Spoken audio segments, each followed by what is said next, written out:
Hello students, स्वागत है आप सभी का हमारे न्यू वीडियो में।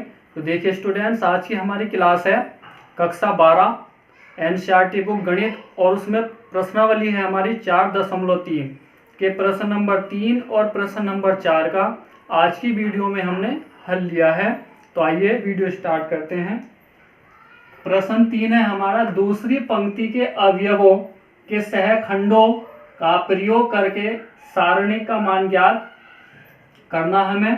तो जो दूसरी पंक्ति है उसके अवयव और उसके सहखंडों, यानी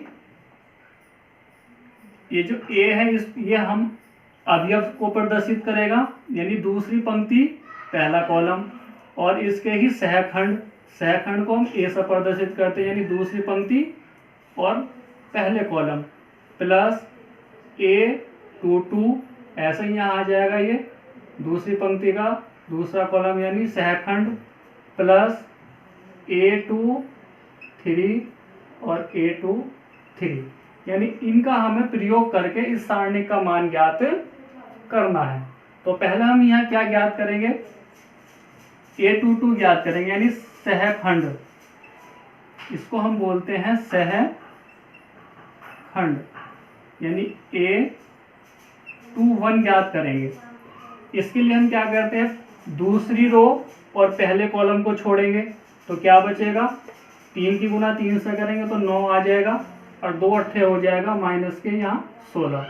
अब देखिए इसका योग यदि सम है तो प्लस आएगा, विषम है तो माइनस आएगा। तो योग कैसा आ रहा है, विषम है तो यहाँ माइनस आ जाएगा। हल करेंगे तो कितना हो जाएगा, यहाँ से बचेगा माइनस के 7, और बाहर माइनस है तो प्लस के 7 हो जाएगा।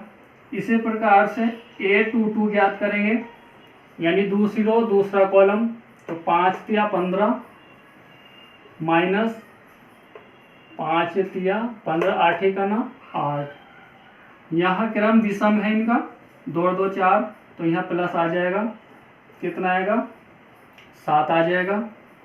A233, यानी दूसरी रो तीसरा कॉलम, 2 पंजे 10 माइनस 2 पंजे 10 और 3 का ना 3, यहाँ पर 3 और 2 5 विषम है तो माइनस आ जाएगा, यहाँ से बचेगा माइनस के 7।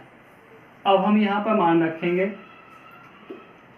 A22 का मान क्या है यहाँ, यानी दूसरी रो पहला कॉलम, तो यहाँ 2 आ जाएगा, 2 गुना, और ये सहखंड कितना आया था प्लस के 7, प्लस दूसरी रो दूसरा कॉलम का अवयव क्या है 0, गुना ये कितना आया है A22 7, प्लस दूसरी रो तीसरा अवयव कॉलम का 1 है, और गुना कितना है, ये कितना आया था सहखंड -7।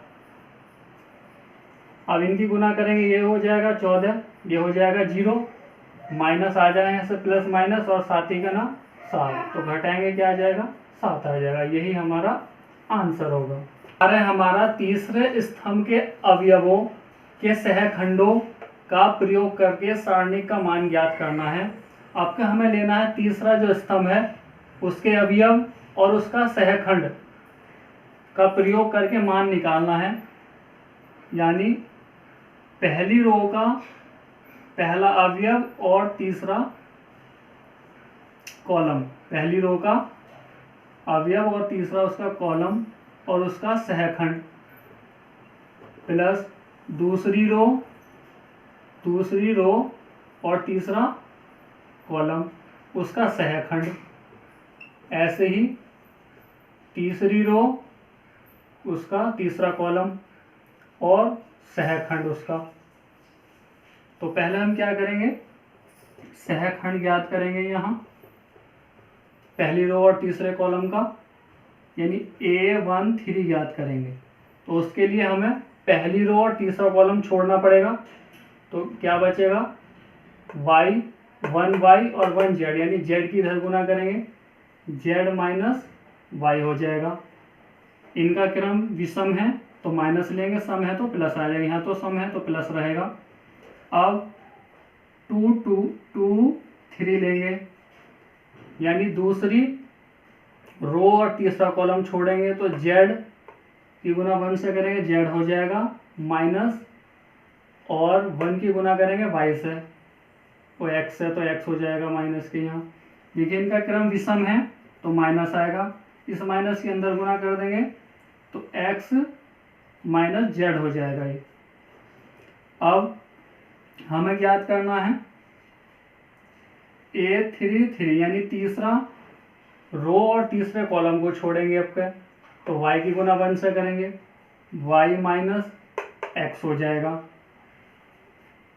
इनका क्रम सम है तो प्लस आएगा। अब हम यहाँ मान रखेंगे, यानी पहली रो का तीसरा अवयव क्या है हमारा y, z ब्रैकेट, और इसका सहखंड हमने ज्ञात किया था z माइनस वाई, प्लस दूसरी रो का तीसरा अवयव है zx और इसका सहखंड था x माइनस जेड, प्लस तीसरी रो का तीसरा कॉलम ये है y x और इसका सहखंड था y माइनस एक्स। अब इनको हल करेंगे, y z के अंदर गुणा करेंगे z से तो ये हो जाएगा z की घात 2 y माइनस y से करेंगे तो माइनस के y की घात 2 z आ जाएगा, प्लस अब जेड एक्स के अंदर गुना करेंगे तो ये हो जाएगा जेड एक्स की घात 2 माइनस जेड की घात 2 एक्स, प्लस यहाँ एक्स वाई के अंदर गुना करेंगे तो एक्स वाई की घात 2 माइनस एक्स की घात 2 वाई आ जाएगा। तो अब जहाँ पर x की घात 2 ये और इनको एक साथ रखेंगे, जेड एक्स की घात 2 माइनस एक्स की घात 2 वाई।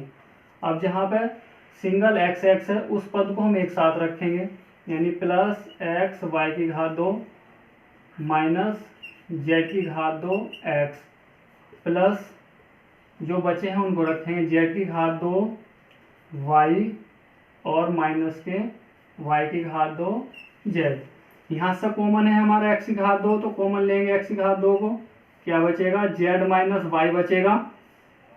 यहाँ से कॉमन लेंगे हम x तो क्या बचेगा y की घात 2 माइनस z की घात 2, प्लस यहाँ से हम कॉमन लेंगे y z तो क्या बचेगा z बचेगा यहाँ पे और यहाँ से बचेगा y। अब ये ए स्क्वायर माइनस बी स्क्वायर बन रहा है तो इसको हम खोल कर लिखेंगे x की घात 2 और ये z माइनस वाई ऐसे लिखेंगे, प्लस x ऐसे आएगा तो इसको हम क्या लिख सकते हैं y माइनस जेड और y प्लस जेड लिख सकते हैं। आगे यहाँ से प्लस के y z और z माइनस वाई चल रहा है। अब हमने देखा z माइनस वाई और ये y माइनस जेड हो रहा है कि हमारा z minus y y minus z और ये z माइनस 1 हो रहा है। तो यहाँ से हम क्या करेंगे माइनस बाहर ले लेंगे इनको सेम करने के लिए, x की घात 2 z माइनस वाई ऐसे रहेगा तो हमने यहाँ से माइनस बाहर लिया तो ये हो जाएगा z माइनस वाई और ये y प्लस जेड ऐसे ही रहेगा, प्लस वाई जेड और जेड माइनस वाई। अब जेड माइनस वाई हम कॉमन लेंगे, जेड माइनस वाई हमने कॉमन ले लिया तो क्या बचेगा एक्स की घात 2 माइनस ये बचा हमारा यहाँ पे वाई प्लस जेड और साथ में एक्स भी बचेगा यहाँ पे और प्लस वाई जेड बचेगा। जेड माइनस वाई ऐसे ही चलता रहेगा, ये एक्स की घात 2 एक्स के अंदर गुना करेंगे तो माइनस के एक्स वाई हो जाएगा, माइनस के एक्स जेड और प्लस के वाई जेड। अब हम यहाँ क्या करेंगे जेड माइनस वाई, यहाँ से x कॉमन ले लेंगे तो x माइनस वाई बचेगा, यहाँ से हमने x कॉमन लिया तो x माइनस वाई बचा, यहाँ से कॉमन ले लेंगे z कॉमन लेंगे तो x माइनस वाई बच जाएगा। अब x माइनस वाई यहाँ भी x माइनस वाई यहाँ भी तो कॉमन ले सकते हैं, z माइनस वाई ये चल रहा है ऐसे तो x माइनस वाई हमने यहाँ से कॉमन ले लिया तो ये क्या बचेगा x माइनस जेड बचेगा। अब हम इसको क्या करेंगे सही क्रम में लिखेंगे, यानी x माइनस वाई, फिर y माइनस जेड करना है हमें, y माइनस जेड, और ये हो रहा है z माइनस वाई, तो यहाँ से माइनस कॉमन लेंगे हम, तो ये हो जाएगा y माइनस जेड। फिर ये है x Z, x minus Z, तो इसको हमने यहाँ से माइनस कॉमन लिया, तो इसको लिख देंगे जेड माइनस एक्स, ये माइनस की गुना प्लस हो जाएगी, तो ये बन जाएगा एक्स माइनस वाई और वाई माइनस जेड और जेड माइनस एक्स, यही हमारा आंसर होगा।